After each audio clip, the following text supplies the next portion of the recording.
अरे पंडित जी, ये दूध क्यों जाया कर रहे हैं? अरे किसने कहा ये दूध जाया है? ये दूध आप नदी में बहा रहे हैं, गंगा जी में। ये गंगा जी है, ये नदी कोई है? पर लोग तो कहते हैं कि दूध बहाने से अच्छा है गरीबों को पिला दो। आप गंगा जी में बहा रहे हैं, कोई जो लोग शिव जी को चढ़ाता है। हाँ, जो लोग ऐसा कहते हैं उनसे कहो मांस ना काटें, बलि अपने बच्चे की दे। जो फालतू बोलता है उनको कहो अपने अनुसार अपना काम करें। ये गंगा जी है, इसमें दूध चढ़ाने से इस जल की और वैल्यू बढ़ती है। ये शुद्ध होता है, इससे एनर्जी मिलती है।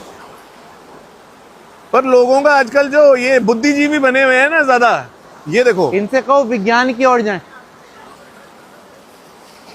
वाह, ओछा ज्ञान हमेशा खराब होता है।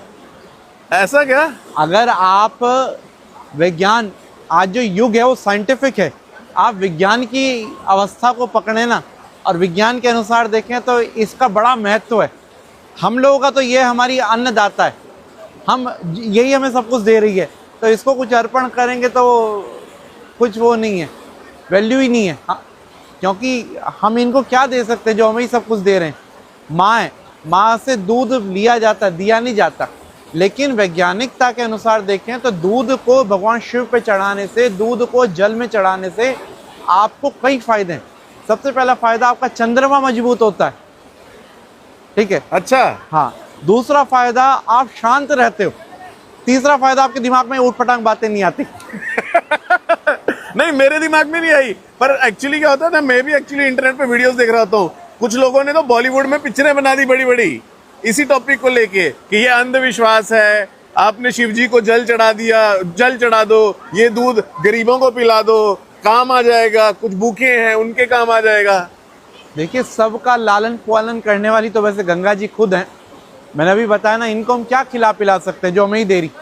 लेकिन आप ये देखो कि हमारे पूर्वजों से लेकर और आज तक, राजा धीराज से लेकर और अभी तक, हम लोग जब भी कुछ बात होती है तो गंगा जी की ओर प्रणाम करते हैं, भैया ये करेंगे।